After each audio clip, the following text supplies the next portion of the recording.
What if your reverb got bigger every time the sync got louder, or your bass got crushed with distortion every time the kick hits? Automatically, in real time, with zero automation clips. Today, I'm showing you exactly how you can use it, including my patcher preset called XENA that I built around this concept. And I'll try to stay informative and straightforward. Let's get into it. So think of it like this. You have a compressor that ducks your bass every time the kick hits. P controller does the same thing, but instead of controlling the volume knob, you can assign it to any knob you want. You can just control reverb decay, filter cutoff, chorus depth, distortion drive, just anything you like. So how does it look? Let me show you. The interface is very simple. And let me start from a simple example. Now I have the drum loop assigned to the 10 insert. I also have a 40p controller on this insert. And now look, as I hit the playback, it will start to replicate the drum sample here.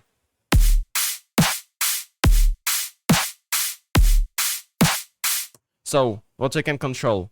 We can up the bass, that's the resting volume when there is no signal. Basically.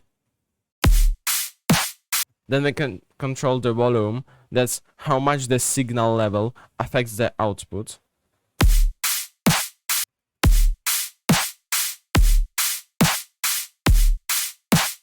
I think it's pretty straightforward. Then we have the tension, that's a thing that shapes how the volume moves up and down. That's more kinda roundy. And this one is more tight. This one is more tight. And now I have the decay or release, how fast it follows the signal. That's faster. And that's slower.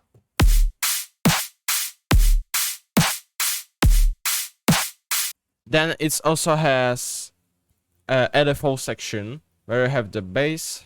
You can also change the bass, the volume. Now I have the sine shape, but there is many shapes, and you can even choose a random shape, and then you can combine those. For example, as you can see, it changes the LFO.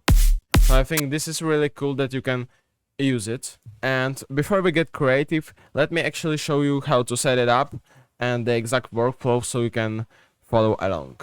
For example, let's try to do the thing that every time the drum hits, the volume of reverb gets louder, for example. Or no, or ducks. That's actually better because we want a cleaner drum hit, and then we can fill the space between the drums with reverb. So let's actually try to do that, and I will show you how to set it up.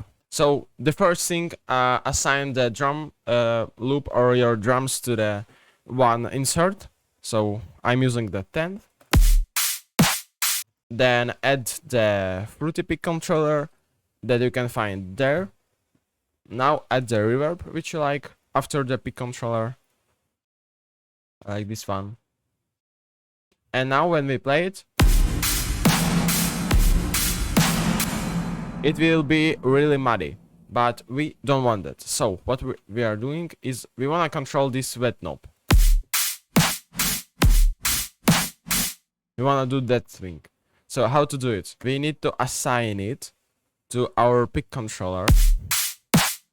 But if we assign it now, it will always up the wet knob every time the kick will hit. But we want the opposite. So if I assign it now, it will do that thing. Also very creative, but probably now we want to do the opposite. So how to do it? We want to link to the controller. Then here we have to choose our controller, and here we can see the insert where we have our pick controller. And here you can choose from 3 options. You have a pick controller plus LFO, only pick, or only LFO. So right now we're choosing only pick. And now we want the opposite. So here you can choose from the different mapping options. That's actually how we'll the value that we're sending from the peak controller to the reverb behave. Yeah, probably like that. So we are choosing invert that, and now we're gonna maybe lower this value so it hits only the part, not all the way here because it will be too loud, but somewhere around this, and accept it. And now it behaves actually as we want it to, and now we can control it. For example, I would like to do the low cut here because it's too muddy, and then we can in our Fruity Peak controller, hope you see it, yeah, you see it, we can control how it actually reacts. So for example, let me do the tension thing, up the value.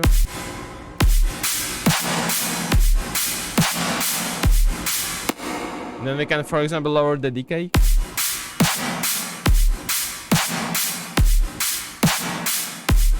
Maybe I want faster.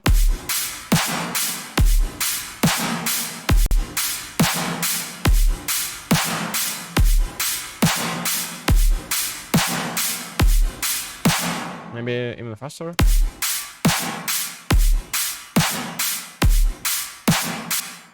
Now the hits, and every time we get the clean, but now we see that it hits actually a bit too much, so we can lower this value here to, for example, 0.6, and maybe it will be better. Let's actually see. Yeah, now it's more stable. Now this is where it gets really fun. I built a patcher preset called XENA that takes everything we just talked about and turns it into a saturation distortion unit that's fully driven by an external audio signal. So let me show you what can it do. For example, we have a bass,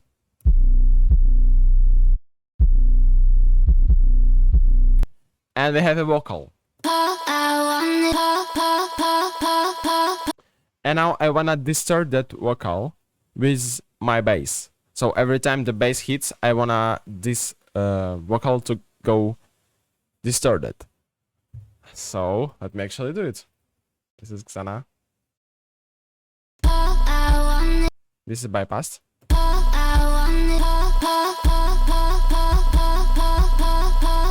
And this is with it.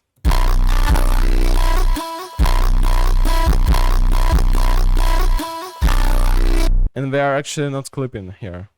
This is really fire, I think, and it has very many uses. It shouldn't be, for example, the vocal, but any different, for example, a synth, it can be a synth. And now let me show you the, for example, different example. So I have these drums,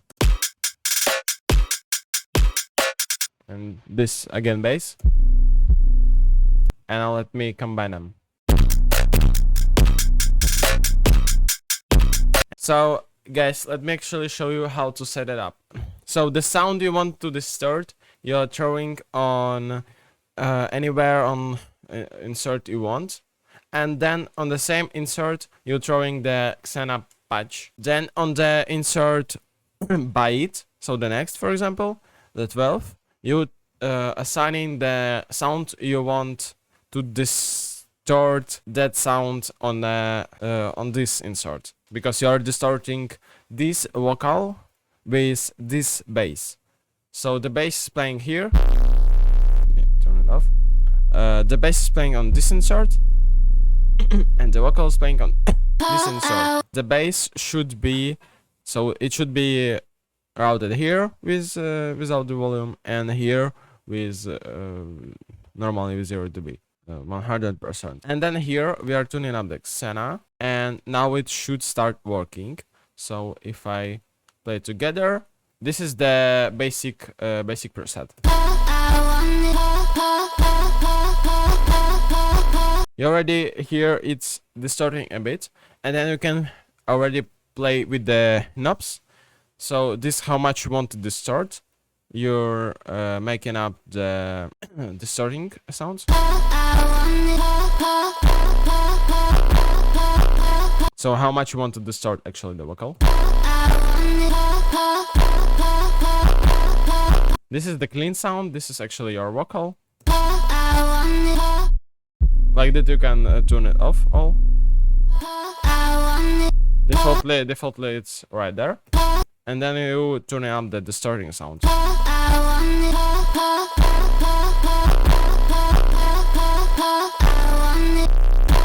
Then you can also choose from white noise or distortion, or like distortion, saturation, or white noise. This is more default distortion, but this will sound more like white noise.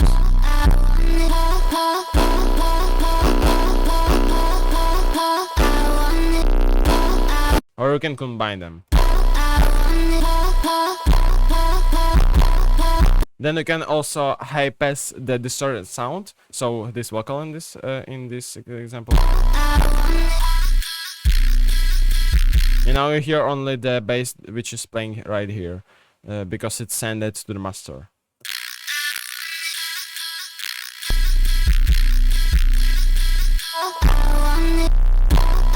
Then you can also play with the dynamics. If you look here at this vocal, if I up the dynamics knob, it will be more dynamic.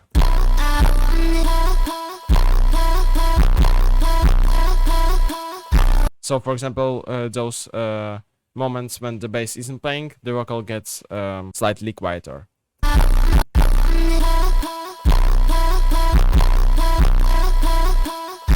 And if the dynamics is turned off, it sounds just like a compressed signal. Then you can destroy it.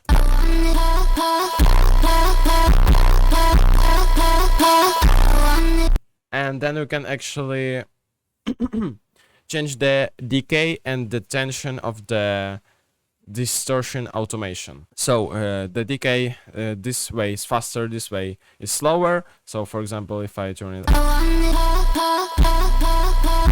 and distorting only when the bass hits.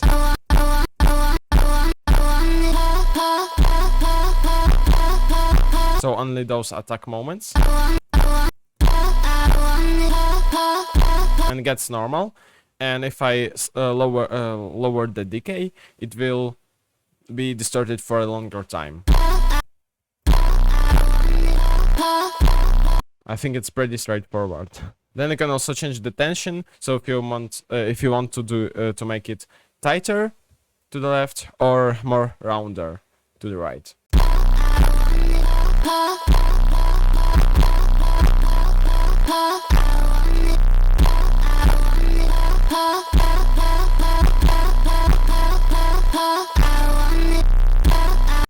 So I think you can get really creative with this XENA patch, and I think I'll put it on my Patreon for the guys who want to get it, and the link will be in the description, and I'll show you the map of this plugin if you want to see how much is it cooked. Yeah, this is pretty hard to replicate, but even not that, if you can think about it. If this video helped you, like and subscribe, drop the comment. For example, how would you use the XENA plugin or Fruity Pig controller? I always read all of them and listen to you guys. I wish you good producing and see you in the next one.